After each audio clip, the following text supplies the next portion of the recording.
जय जगन्नाथ। नमस्कार श्रोताबंधु, मु शिशिर कुमार जेना आपण मानक मोर यही मोटिवेशन स्टोरी चैनल सचेतन को स्वागत करुअछि। यही वीडियोर कहानीटी जीवन एक गुरुत्वपूर्ण सुंदर रहस्यमय शिक्षणीय अटे। यह निश्चित सत्य महाभारत एक संक्षिप्त कथावस्तु। आपण मानक अनुरोध करुच्ची भिडियोटी स्किप न करी मूलरू शेष जाए कहानीटी को शुणी पारिले निश्चित हृदयंगम करिपारिबे। जमुना नदी कूलरे कैवर्त कन्या मत्स्यगंधा जहाँकर अन्य नाम सत्यवती सखी मानक सहित भ्रमण करुथिले। तांकर पिता अन्यत्र कामरे व्यस्त थिबारु निजर कन्या सत्यवती को कहिथिले जे केही नदी पार हेबाकु चाहिबे तुमे तांकु नदी पार करिदेव। सेही समय ऋषि पराशर पहुँचिले।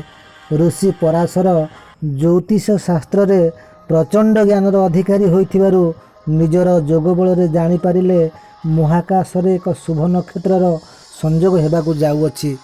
एकटे कैवर्त कन्या सत्यवतींकर रूप सौंदर्य को देखि ऋषि पराशर मुग्ध हो जाइथिले। तांकु पाखकु डाकी तांको सहित रतिक्रिया बा संभोग करिबा पई आग्रह प्रकाश करन्ते सत्यवती लाजेई जाई भयभीत हो जाइथिले, कारण ऋषिंकर कथा को अवमानना कले परिणाम भयंकर होइथाए। तेणु सत्यवती राजी हो ऋषि पराशरंक पाखरे दुईटी शर्त रखिथिले। ऋषिंक निर्देश अनुसार नौकार बसाई नदी आरपट को नहीं जाइथिले। प्रथम शर्तटी हैला तांको सहित प्रणय मिलन समय केही जेमिति न देखि पारिबे एवं तांकर कुमारीत्व जेमिति आग भली अक्षुण्ण रहिबो। द्वितीय शर्तटी हैला तांको देहरु जो मच्छर गंध बाहरुची से गंध परिवर्तन होई सुगंधरे परिणत हेबो। ऋषि पराशर सत्यवती शर्तरे राजी होई तथास्तु कहीदेले। जमुनार आरपटे एक द्वीपरे कृत्रिम कुहुडीर बलय सृष्टि करी सत्यवती सहित प्रेम संभोग कले। से प्रेम संभोग फल एक दिव्य शिशु जन्म नेला। द्वीपरे जन्म होइथिबारु शिशुटी कृष्ण वर्ण होइथिबारु शिशुटीर नाम रखाला कृष्ण दीपायन। से शिशुटी परवर्ती समय व्यासदेव नाम ख्याति अर्जन कले। कृष्ण दीपायन बा व्यासदेव तांको पिता पराशर और माता सत्यवती ठारू आशीर्वाद नहीं मेलाणी नेबा पूर्वरु माता सत्यवती को कहिथिले, माता आपण मते जेतेबेले स्मरण करिवे मु आपणक पाखरे उपस्थित होई आपणकर सकल इच्छा पूर्ण करिबी। संतान प्रसव कले भी ऋषि पराशरंक आशीर्वाद रे सत्यवती आगपरी कुमारीत्व अक्षुण्ण रहिथिला। तांको देहरु जो मच्छर गंध बाहरुथिला ताहा परिवर्तन होई सुगंधरे परिणत हो जाइथिला एवं से गंध एते तीव्र थिला जे योजन योजन पर्यंत परिव्याप्त हेउथिला। तेणु तांकु योजना गंध बोली कुहा जाउथिला। एमिति किछि दिन गला परे हस्तिनापुरर राजा शांतनु सत्यवती को विवाह करथिले।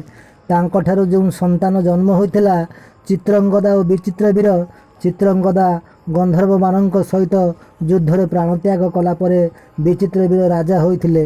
विचित्रवीर रोगग्रस्त होई मृत्युवरण करिया परे तांकर प्रिय रानी अंबिका अंबालिका विधवा हो जाइथिले। तेणु सेई वंशरे सेई रानी मानकर संतान संतति नथिबारु वंश बुड़ीजिबा भୟରେ माता सत्यवती दुख शोक चिंतारे विचलित होई भांगी पड़िथिले। केमिति वंश रक्षा करी हबो सेथिपई से गोटे उपाय चिंता कले। कहिले कूल कुटुंब को लाज, न कहिले कूल भासी जाउची। निजर ज्येष्ठ पुत्र बा राजा शांतनुंकर प्रथम स्त्रीर पुत्र गंगापुत्र भीष्म को अनुरोध कले।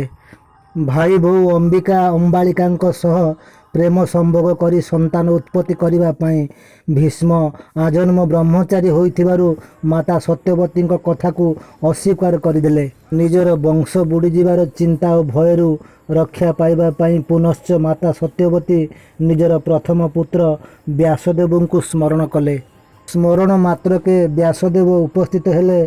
माता सत्यवती व्यासदेव को बुझाई कहले, व्यासदेव निजर भाई बो प्रथम रानी अंबिका सहित प्रेम संभोग करिबारु धृतराष्ट्र जन्म हेले एवं द्वितीय रानी व्यासंकर द्वितीय भाई बो अंबालिकांक सहित प्रेम संभोग करिबारु पंडु जन्म हेले एवं दासींक सहित प्रेम संभोग करिबारु विदुर जन्म होइथिले। तेणु प्रबाद अछि देडुसुर भाई बो को छुईबा मना। ଦେଢ଼ଶୁର ଭାଇ ବୋହୂକୁ ସ୍ପର୍ଶ କଲେ ଦୋଷ ହୋଇଥାଏ, କିନ୍ତୁ ଅକାଳେ ନିୟମ ନାସ୍ତି। ମାତା ସତ୍ୟବତୀଙ୍କ ଆଦେଶ କ୍ରମେ ବ୍ୟାସଦେବ ନିଜର ଭାଇ ବୋହୂଙ୍କ ସହିତ ପ୍ରେମ ସମ୍ଭୋଗ କରି ସନ୍ତାନ ଉତ୍ପତ୍ତି କରିଥିଲେ। ଶ୍ରୋତାବନ୍ଧୁ, ଆପଣମାନଙ୍କୁ ମୋର ଗୋଟିଏ ଛୋଟିଆ ପ୍ରଶ୍ନ କମେଣ୍ଟରେ ନିଶ୍ଚିତ ଲେଖିବେ। ଯଦି ଗୋଟେ ପରିବାରରେ ଜଣେ ସ୍ତ୍ରୀ ଲୋକକୁ ସର୍ପ ଦଂଶନ କରିଥାଏ, ସେହି ବିଷଧର ସର୍ପର ଦଂଶନ ଜ୍ୱାଳାରେ ସେ ଯଦି ବେହୋସ ହୋଇ ପଡ଼ିଥାଏ, ସେହି ସମୟରେ ତା'ର ପରିବାରର ଅନ୍ୟ ସଦସ୍ୟମାନେ ଅନୁପସ୍ଥିତ ଥାଆନ୍ତି। ଯଦି ତା'ର ଦେଢ଼ଶୁର ଆସି ପହଞ୍ଚିଯାଏ, ତାହେଲେ ତା ଦେଢ଼ଶୁର କ'ଣ ତାକୁ ସ୍ପର୍ଶ କରି ମେଡ଼ିକାଲ ନେଇ ଚିକିତ୍ସା କରିବ ନାହିଁ କି? ଯଦି ମେଡ଼ିକାଲ ନ ନେବ, ତାହେଲେ ଭୟଙ୍କର ବିପଦକୁ ସାମ୍ନା କରି ଚାହୁଁ ଚାହୁଁ ମୂଲ୍ୟବାନ ଜୀବନଟା ନଷ୍ଟ ହୋଇଯିବ। ସ୍ୱାମୀ ସ୍ତ୍ରୀ ଝଗଡ଼ା ହେବା ପରେ ସ୍ୱାମୀ ଯଦି ଅଫିସ୍ ଚାଲିଯାଏ, ସେହି ସମୟରେ ଯଦି ପରିବାରର ଅନ୍ୟ ସଦସ୍ୟମାନେ ଅନୁପସ୍ଥିତ ଥାଆନ୍ତି, ସ୍ତ୍ରୀଟି ଯଦି ରାଗରେ ଫ୍ୟାନ୍ରେ ଝୁଲି ସୁସାଇଡ଼୍ କରିବା ପାଇଁ ଉଦ୍ୟମ କରୁଥାଏ, ହଠାତ୍ ଯଦି ତା'ର ଦେଢ଼ଶୁର ଘରେ ପହଞ୍ଚି ଦେଖିଦିଏ, ସେ କ'ଣ ତାକୁ ସେଠାରୁ ଉଦ୍ଧାର କରିବ ନାହିଁ କି? ତେଣୁ ଏଭଳି ପରିସ୍ଥିତିରେ ନ ଛୁଇଁବାର ନିୟମ ପାଳନ କରିବା ଅର୍ଥ ବହୁତ ବଡ଼ ବିପଦକୁ ସାମ୍ନା କରି ଏକ ମୂଲ୍ୟବାନ ଜୀବନକୁ ହରାଇବାକୁ ପଡ଼ିଥାଏ। ତେଣୁ ସେଥିପାଇଁ କୁହାଯାଇଛି ଅକାଳେ ନିୟମ ନାସ୍ତି। ତେଣୁ ସ୍ଥାନ, କାଳ, ପାତ୍ର, ପରିସ୍ଥିତି, ପରିବେଶ ହିଁ ନିୟମକୁ ପରିବର୍ତ୍ତନ କରିଥାଏ। ଶ୍ରୋତାବନ୍ଧୁ, ଆଜି ପାଇଁ ଏତିକି। ପୁନଶ୍ଚ ସାକ୍ଷାତ ହେବ ନେକ୍ସଟ ଭିଡ଼ିଓରେ। ରହିଲି, ନମସ୍କାର, ଧନ୍ୟବାଦ।